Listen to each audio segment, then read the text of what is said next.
नमस्कार बंधुगण। श्रीमद् भगवद गीतार श्रीकृष्ण को अर्जुन जितेबाला मृत्यु विषय पचारि सेतेबाला श्रीकृष्ण निजे कहिचंती जातस्य ही ध्रुवम मृत्यु, अर्थात जो मनीष ए संसार रे जन्म नहीं तार मृत्यु सुनिश्चित। मृत्यु एपरी एक चिरंतन सत्य जाको केही मध्य परिवर्तन करि परिबे नहीं।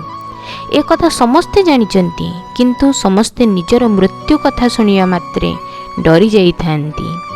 ए संसार रे किछि लोक अछंती जे माने अनेक दिन बंची थांती एवं किछि लोकंकर अल्प आयु रे ही ए संसार रु हठात से माने विदाय नहीं जाइथांती, जहा कि लोक माने जल्दी स्वीकार मध्य करि पारंती नहीं।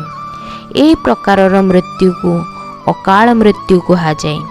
अकाल मृत्यु ताहाकू कुहा जाए जेतेबेले शरीर नष्ट हो जाए किंतु आत्मा रही जाइथाए। सर्वप्रथमे जानिबा निहाती दरकार अल्प बयस रे मृत्यु बा अकाल मृत्यु हेबार कारण कौन।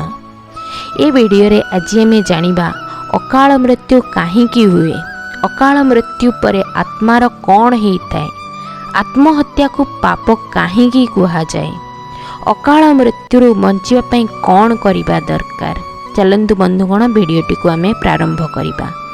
ता पूर्व वीडियोटी को जदि आपण माने लाइक करि नाहंती, आपण मानकु विनम्र अनुरोध करुच्ची वीडियोटी को आपण माने लाइक कर दियंतु, शेयर कर दियंतु। चैनल जदि नुआ करि आस्तिबे चैनल को सब्सक्राइब करिबा सह कमेंट रे जय जगन्नाथ निश्चय लिखि दियंतु। बंधुगण, गरुड़ पुराणर सप्तम अध्याय रे वर्णना करा जायछि कि जदि कोनोसी प्राणी भोक उपास रे पीड़ित होई छटपट होई मरि जाउछि बा कोनोसी प्राणीर हिंसक प्राणी द्वारा आहत होई मृत्युवरण करुछि बा कोनोसी प्राणी विषपान करी बा अग्नि रे जानी जानी पोड़ी मरि जाइथाए बा जहार मृत्यु पानी रे बुड़ीकी होइथाए बा कोनोसी लोकर जदि मृत्यु सर्प दंशन करिबा द्वारा होइथाए, ए भले मृत्यु को अकाल मृत्युर आख्या दिया जाइछि गरुड़ पुराण रे। तेबे अकाल मृत्यु काहींकी हुए? बंधुगण, अकाल मृत्यु कौनसी भी कारणरू होई पारे, से कौनसी रोगरू हेउ बा कौनसी दुर्घटनारू हो। प्रकृत रे गरुड़ पुराण रे वर्णना करा जाइछि अकाल मृत्यु हेउछि सेई प्राणी द्वारा करा जाइतिबा किछि खराब निंदित कर्मर फल। गरुड़ पुराण रे गरुड़ महाराज जेतेबेले श्रीहरि विष्णु को पचारिथिले, हे प्रभु, वेदरे तो मनुष्यर आयु 100 वर्ष जेतेबेले निश्चित करा जाइछि, ताहले अकाल मृत्यु काहींकी होउछि? सेतेबेले श्रीहरि निजे कहिथिले, हाँ, सतरे मनुष्यर परमायु 100 वर्ष निर्धारित करा जाइछि, किंतु एथिरे कोनोसी पाप बा दुष्कर्म को अंतर्भुक्त करा जाई नहीं। अर्थात प्रत्येक मनुष्यर मृत्यु सेतेबेले ही होइथाए जेतेबेले ता पाखरे धर्म करिबा पई शक्ति सामर्थ्य रहे नहीं, ता शरीर रे सेतिकी शक्ति रहे नहीं कि से धर्म कार्य करि परिबो बा जो मनीष निज इच्छा अनुसार धर्म मार्ग को परित्याग करी अधर्म करिथाए, सेई मनीषर ही ए संसार रे परमायु कमी जाइथाए। ताहले अकाल मृत्यु पर आत्मार कौन होइथाए? ए विषय रे मध्य गरुड़ पुराण रे श्री हरि विष्णु कहिचंती प्रत्येक मनुष्यर जीवन रे 7टी चक्र निश्चित होइछि। अकाल मृत्युवरण करुथिबा कम बयसर मनुष्य एही 7टी चक्र पूरा करि पारे नाही, तेणु ताकू मृत्यु परे मध्य अनेक कष्ट जंत्रणा भोग करिया पई पड़िथाए। कोनोसी मनुष्यर हठात मृत्यु हेबा कारणरू तार समस्त इच्छा कामना भोग तृष्णा अपूर्ण हो रही जाए।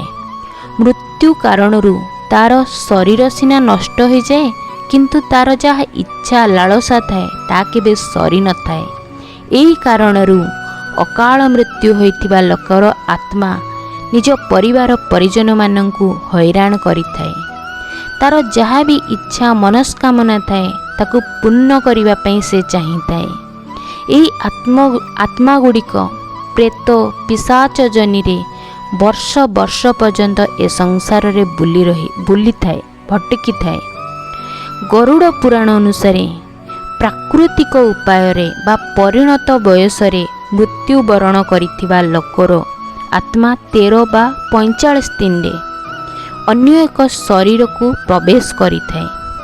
ସେହି ଆତ୍ମା ପ୍ରେତ ଜନିରୁ ମୁକ୍ତ ହୋଇ ନିଜର କର୍ମ କରିବା ପାଇଁ, ଅନ୍ୟ ଏକ ଜନ୍ମ ଲାଭ କରିବା ପାଇଁ ସେ ଯମାଳୟରେ ପହଞ୍ଚିଥାଏ। କିନ୍ତୁ ଅକାଳ ମୃତ୍ୟୁବରଣ କରିଥିବା ଲୋକର ଆତ୍ମା ଭୂତ, ପ୍ରେତ, ପିଶାଚ, କୁଷ୍ମାଣ୍ଡ, ବ୍ରହ୍ମ ରାକ୍ଷସ ଇତ୍ୟାଦି ଜନିରେ ଘୁରି ବୁଲିଥାଏ। ତାର ଆତ୍ମାକୁ ଏତେ ସହଜରେ ଶାନ୍ତି ମିଳେ ନାହିଁ। ବନ୍ଧୁଗଣ, ଆତ୍ମହତ୍ୟାକୁ ପାପ କାହିଁକି କୁହାଯାଇଛି ଜାଣିଛନ୍ତି? ଅକାଳ ମୃତ୍ୟୁବରଣ କରିଥିବା ଯେଉଁ ବି ସବୁ କାରଣରୁ ହୋଇଥାଏ, ତା ମଧ୍ୟରୁ ଆତ୍ମହତ୍ୟାକୁ ସବୁଠାରୁ ନିଚ ସ୍ଥାନ ପାପ ବୋଲି କୁହାଯାଏ। ପୁରାଣ ଅନୁସାରେ ଏହା ଏକ ଘୃଣ୍ୟ କର୍ମ ଅଟେ।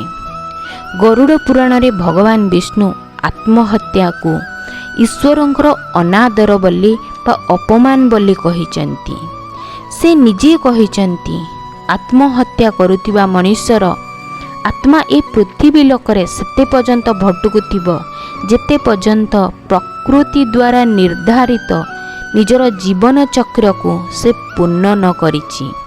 ଏପରି ଆତ୍ମାକୁ ନା ନର୍କ ଲୋକରେ ନା ସ୍ୱର୍ଗ ଲୋକରେ ମଧ୍ୟ ଜାଗା ମିଳେ ନାହିଁ। ସେହି ଆତ୍ମହତ୍ୟା କରିଥିବା ଲୋକର ଆତ୍ମା ମରିବା ପରେ ମଧ୍ୟ ବହୁତ କଷ୍ଟ ମିଳିଥାଏ ତାକୁ।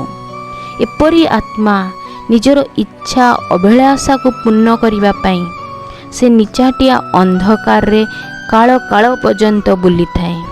ତେଣୁ ଆତ୍ମହତ୍ୟା କରିବା ବିଲକୁଲ ବି ଉଚିତ ନୁହଁ। ଆତ୍ମହତ୍ୟା କରିଥିବା ମନୁଷ୍ୟର ଆତ୍ମାର କଷ୍ଟକୁ ତ କମ୍ କରିହେବ ନାହିଁ, କିନ୍ତୁ ଗରୁଡ଼ ପୁରାଣ ଅନୁସାରେ ଅକାଳ ମୃତ୍ୟୁବରଣ କରିଥିବା ମନୁଷ୍ୟର ଆତ୍ମାର ଶାନ୍ତି ପାଇଁ ବହୁତ ମାର୍ଗ ମଧ୍ୟ ବର୍ଣ୍ଣନା କରାଯାଇଥାଏ। ଯଦି ସେହି ମାର୍ଗକୁ ତାର ପରିବାର ପରିଜନମାନେ କରିଥାନ୍ତି, ତେବେ ଅକାଳ ମୃତ୍ୟୁବରଣ କରିଥିବା ଲୋକର ଆତ୍ମା ଶାନ୍ତି ପାଇଥାଏ। ଅକାଳ ମୃତ୍ୟୁବରଣ କରିଥିବା ଲୋକର ପରିବାର ଲୋକମାନେ ତାର ଯେଉଁ ଅସ୍ଥି ରହିଥାଏ ତାକୁ ନଦୀ ବା ପୋଖରୀରେ ତର୍ପଣ କରିବା ଉଚିତ। ତା ସହିତ ଆତ୍ମାର ଇଚ୍ଛାକୁ ପରିପୂର୍ଣ୍ଣ କରିବା ପାଇଁ, ତାକୁ ଶାନ୍ତ କରିବା ପାଇଁ, ତାକୁ ଶାନ୍ତି ପ୍ରଦାନ କରିବା ପାଇଁ ପିଣ୍ଡଦାନ, ଦାନ ପୁଣ୍ୟ ଆଦି ସତ୍କର୍ମ କରିବା ଉଚିତ, ଯାହାଦ୍ୱାରା କି ତାଙ୍କର ଆତ୍ମାକୁ ବହୁତ ଜଲ୍ଦି ମୁକ୍ତି ମିଳିପାରିବ। ଏଭଳି ପିଣ୍ଡଦାନ, ଦାନ ଦକ୍ଷିଣା ଆଦି ସତ୍କର୍ମ କମ୍ ସେ କମ୍ 3-4 ବର୍ଷ ଲଗାତାର ରୂପରେ କରିବା ଦରକାର, ଯାହାଦ୍ୱାରା କି ଅକାଳ ମୃତ୍ୟୁ ହୋଇଥିବା ବ୍ୟକ୍ତିର ଆତ୍ମାକୁ ମୁକ୍ତି ମିଳିଥାଏ ଏବଂ ତାକୁ ଏକ ନୂତନ ଜୀବନ ମିଳିଥାଏ। ତେଣୁ ବନ୍ଧୁଗଣ, ଅକାଳ ମୃତ୍ୟୁରୁ ରକ୍ଷା ପାଇବା ପାଇଁ ଆମ ସମସ୍ତଙ୍କୁ ଭଲ କର୍ମ କରିବା ସହ ଦାନ ପୁଣ୍ୟ ଏବଂ ଭଗବାନଙ୍କୁ ସଦାସର୍ବଦା ସ୍ମରଣ ପ୍ରାର୍ଥନା କରିବା ଉଚିତ। ପ୍ରାର୍ଥନାରେ ଏଭଳି ଶକ୍ତି ରହିଛି ଯାହା ଭାଗ୍ୟକୁ ବି ବଦଳାଇବାର ଶକ୍ତି ରହିଛି। ତେଣୁ ଆପଣମାନେ ସତ୍କର୍ମ ପୁଣ୍ୟ କରିବା ସହ ଅନ୍ୟମାନଙ୍କୁ ସାହାଯ୍ୟ, ଭଗବାନଙ୍କୁ ସ୍ମରଣ ସଦାସର୍ବଦା କରନ୍ତୁ। ଆଶା କରୁଛି ବନ୍ଧୁଗଣ ଭିଡ଼ିଓଟି ଆପଣମାନଙ୍କୁ ଭଲ ଲାଗିଥିବ। ଭିଡ଼ିଓଟିକୁ ଲାଇକ୍ କରିବେ, ସେୟାର କରିବେ, ଚ୍ୟାନେଲଟିକୁ ସବସ୍କ୍ରାଇବ୍ କରିବା ସହ କମେଣ୍ଟରେ ଜୟ ଜଗନ୍ନାଥ ନିଶ୍ଚୟ ଲେଖିଦେବେ। ଧନ୍ୟବାଦ।